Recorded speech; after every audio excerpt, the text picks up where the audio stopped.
สวัสดีสบายดีครับทุกคนสวัสดีย่ามเด็กๆจังหน่อยครับนี่พามาเบิ่งต้นเทียนอยู่ที่สนามสร้าง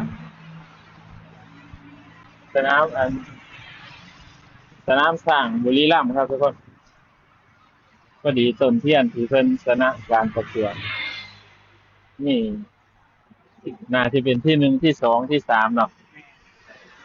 แต่อันที่เพิ่นชนะการประกวดของปีนี้ครับเป็นได้เอามาโชว์ไว้อยู่ที่ว่าหน้าสนามบอลบุรีรัมย์ เดี๋ยวผมสิพาเบิ่งบรรยากาศครับคนหลายครับมื้อนี้ถึงสิดึกแหน่จักหน่อยแต่ว่าคนก็มาชมเรื่อยๆครับหลายเดี๋ยวสิพาอันนี้อยู่ถนนด้านหน้าครับทุกคนแล้วก็มากับทีมงานเฮาคือเก่าเดี๋ยวสิพาเดี๋ยวสิพาเลาะเบิ่งเท่านี้ครับทุกคน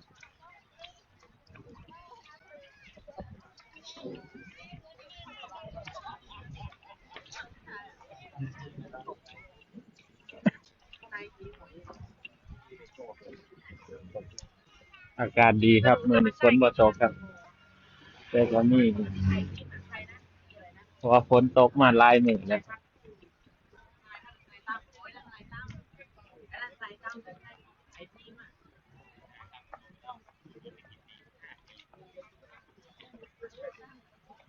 สวยงามมากครับต้นเทียนที่เพิ่น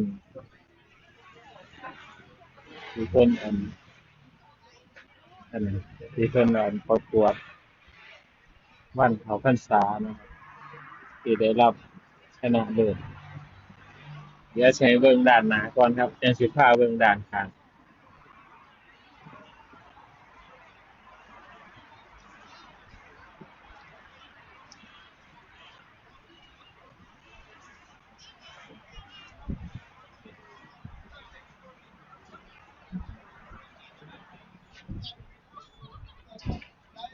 อาจจะมืดหน่อยจักหน่อยครับ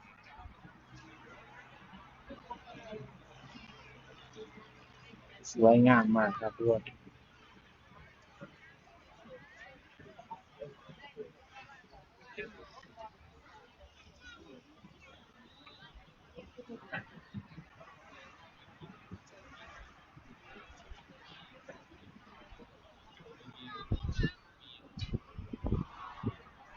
อันนี้จะเป็นเหมือนองค์คุลิมานครับที่เพิ่นเฮ็ดไว้เพราะว่าสังเกตจากการถือดาบครับมีรูปนิ้วมือครับ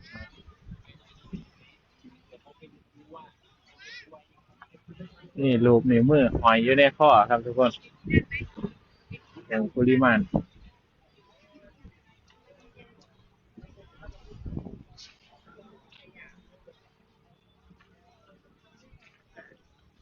เป็นรูปนาคที่แกะสวยงามมากครับถือว่ามีความละเอียดมากครับโอ้สวยอันนี้ของวัดแจ้งครับ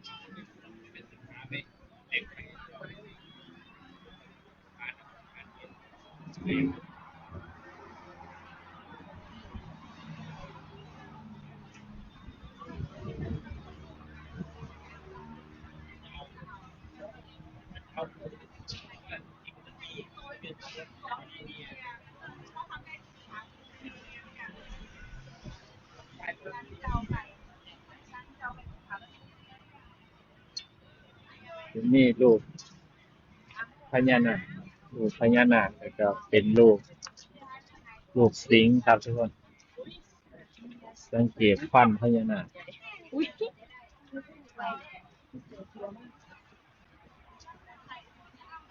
คือว่าสร้างนี่ฝีมือขนาดครับมีความละเอียดในด้านแก้ต้นเทียนครับ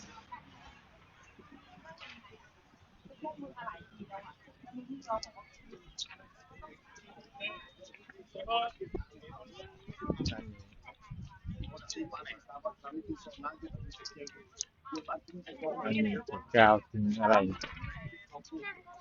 ผมอาจจะบ่รู้จักดีว่าเพิ่นสื่อถึงหยังเนาะ แต่ก็มีความสวยงามมากพี่ยุหันมานี่พี่ยุหันดีๆพี่ยุอันนี้จะเป็นสร้างยุยุ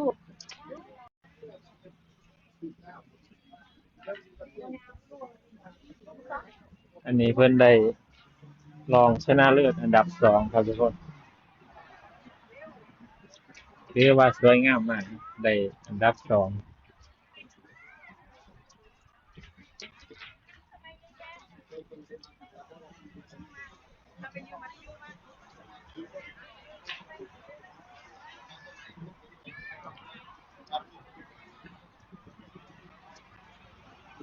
นะครับผม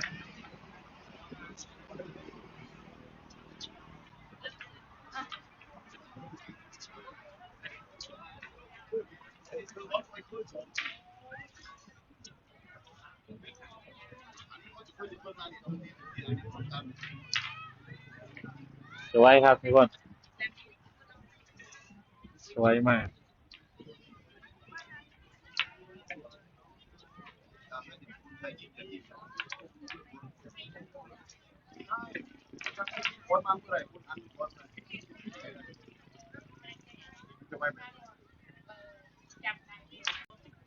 นะต้นที่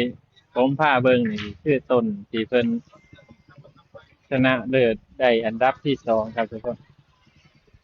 ในอันดับที่2ในการประกวดต้นเทียนของปีนี้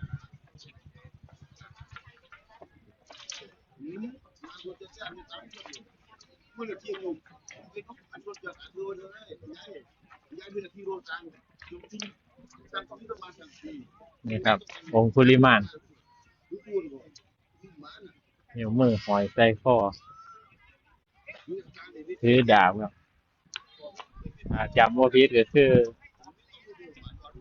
ขาดนิ้วมืออยู่นิ้วหนึงครับจังสิพอ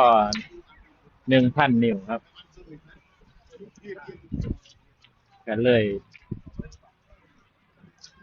ว่าสิไปตัดนิ้วมือแม่นี่ล่ะครับผมว่าสิพอดีพระพุทธเจ้ามาช่วยก่อนก็เลยบรรลุธรรมครับเราก็เลยบวช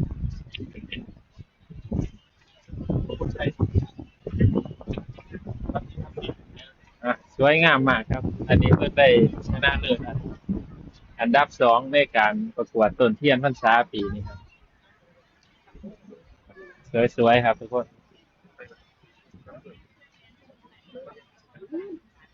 นี่เบิ่งเพิ่นนกมือ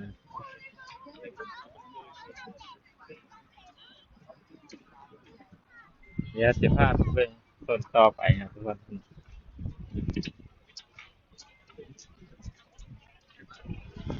เดี๋ยวสิพาเบิ่งต้นต่อไปอันนี้บ่รู้ว่าเพิ่นได้อันดับใดเนาะ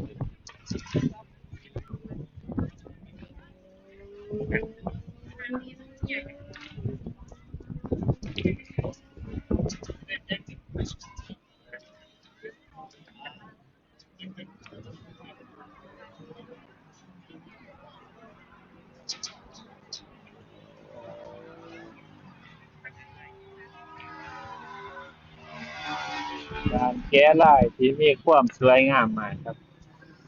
ความละเอียดของการแกะให้เบิ่งให้เบิ่งใกล้ๆครับทุกคนอันนี้คือเกล็ดเฮ็ดเป็นคือเกล็ดพญานาคครับ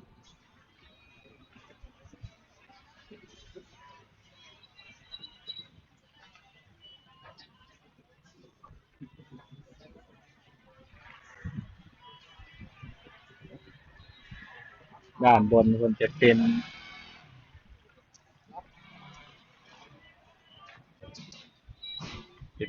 นั่น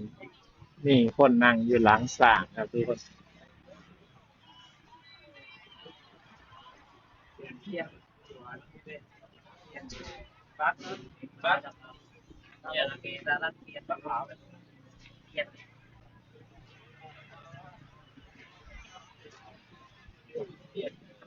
เตี้ยนเลยเก่งนะช่วยจ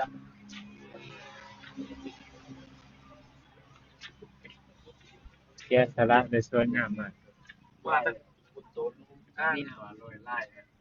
เอ้ยมันคือเสี้ยนเนาะเสี้ยนไปเช็ครุ่นรุ่นเป็นโรยเนี่ยโรยไล่โรย สังเกต อ๋อพอจุกรอไม่ย้าย สังเกตเหมือนเป็นมือนะครับ เสี้ยนโดนนะครับโดนเอาตัวตัวที่แต่ว่าโดนแต่ไล่ที่มา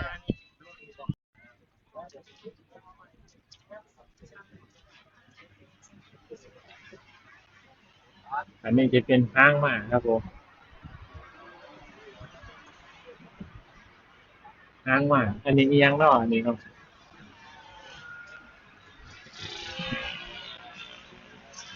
อันนี้อาจจะเป็น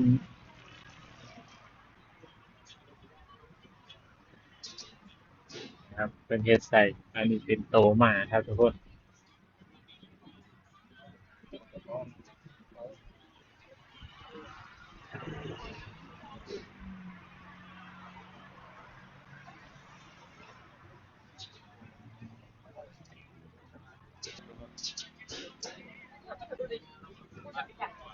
เดี๋ยวภาพเบื้องด้านหน้า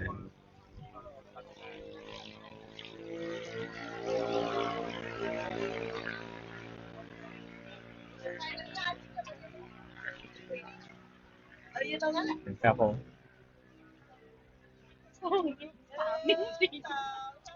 จะเป็นหมาสวยครับทุกคนสวยมากรายการออกแบบถึงความละเอียดอ่อนของโตหมาเลยครับการสลักซับซ้อนของลวดลายครับถือว่าสวยงามมากครับ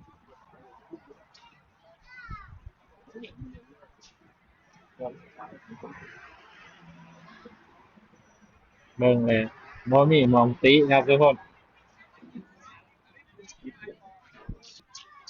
นี่ใส่ได้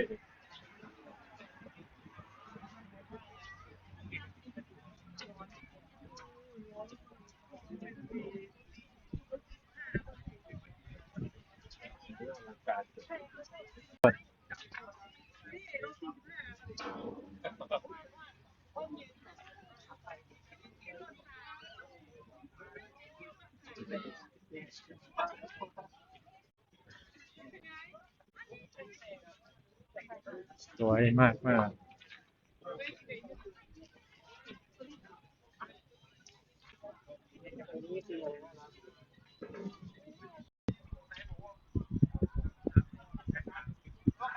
อันนี้จะเบิ่งระยะไกลครับ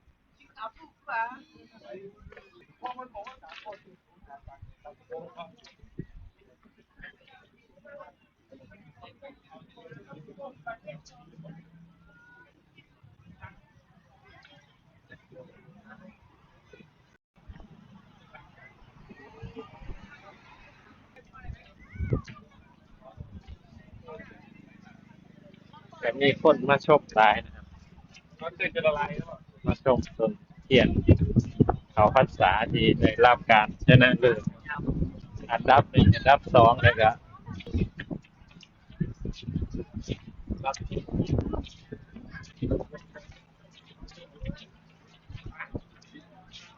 ลูกเขา อันนี้ใส่ไฟพอ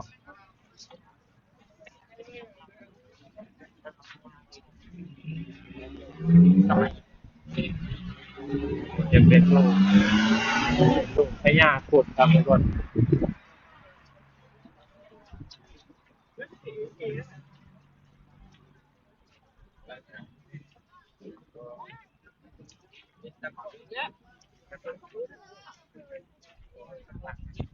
อันนี้เพิ่นชื่อปืนM16พร้อมอาจจะเป็น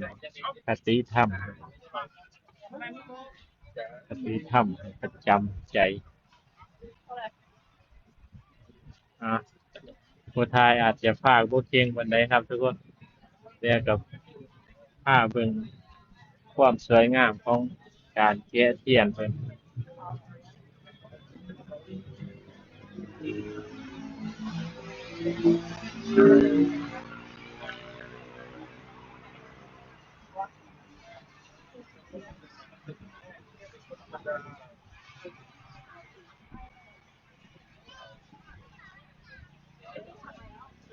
อันนี้จะเป็น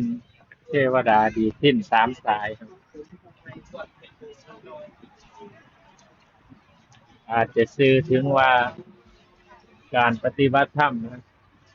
ตึงไปก็พอดีย่านไปก็พอดีต้องเดินทางสายกลาง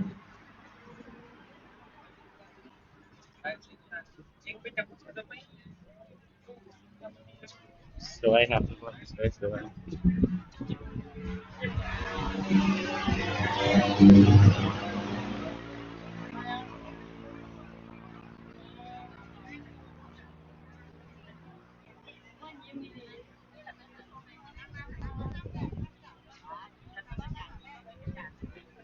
มากโอ้อันนี้เป็นสร้างครับเป็นเรื่อง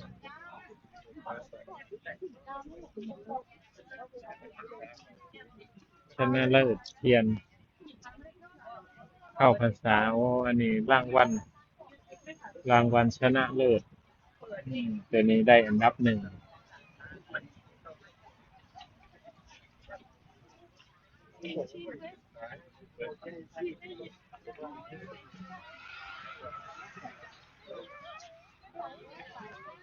วัดจำปา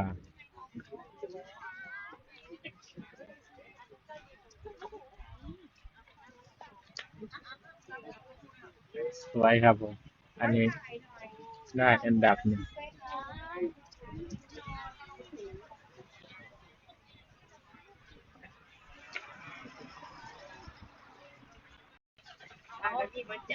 โอ้อัน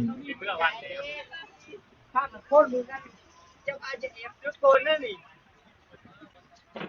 สวยมากครับผมอันนี้ได้อันดับหนึ่งที่ผมทายให้เบิ่งคือที่ผ่านมาคืออันดับสองและก็อันดับสามครับทุกคน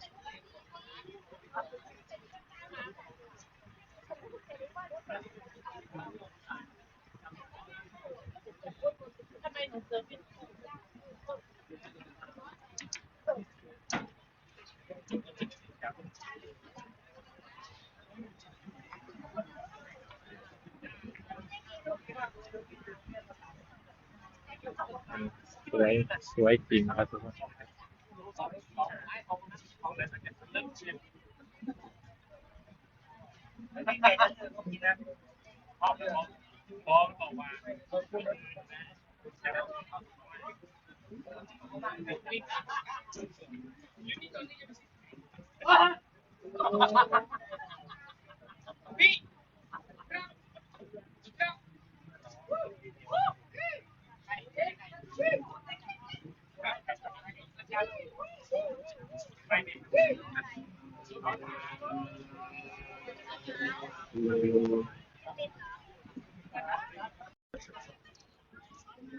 อันนี้คือได้อันดับหนึ่งครับในการประกวดจะเป็นเหมือนเทวดาดีดพิณสามสายสื่อถึงการปฏิบัติธรรมครับว่าตึงไปก็บ่ดีย่านไปก็บ่ดีต้องเดินทางสายกลางครับของศาสนาพุทธก็เลยตัวนี้เพิ่นเลยได้อันดับหนึ่งเอ่อการแกะสลักนี่ถือว่าสวยงามเนาะมีความละเอียดเก็บเก็บรายละเอียดแล้วก็มีไฟประดับด้านในเวลามองก็คือสวยงามนะก็สวยครับทุกคนอันดับหนึ่งสมกับว่าเพิ่นได้รางวัลครับเพราะว่าการแกะแล้วก็ความละเอียดของเขียนที่ผมทายนี่คือว่าเนียนกริบครับบ่มีหม้องตินี่คือได้อันดับหนึ่งครับทุกคนอันดับหนึ่งแล้วก็ฟังทางโน้นว่านั่นคือที่ผ่านมาที่ทายให้เบิ่งกันอันดับสองและอันดับสามในการพามาเบิ่งกันนี่ครับมาครับแต่นี่เพิ่นสิชื่อถึงหยัง ม้าอัศนัยเฮ็ดคือนะมีขนมีหยังมา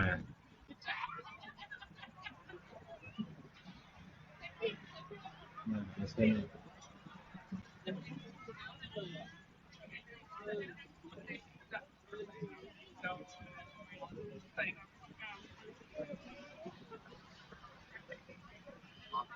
เฮ็ดคือ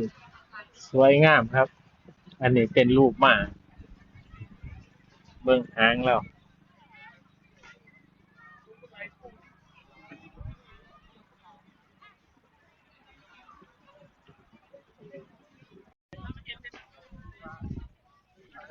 คนก็มาเที่ยวหลายครับ ช่วงนี้ก็เดือกแต่ว่ายังมีคนมาชมอันดับหนึ่งเยอะมากก็มีนักท่องเที่ยวมาเรื่อยๆครับทุกคน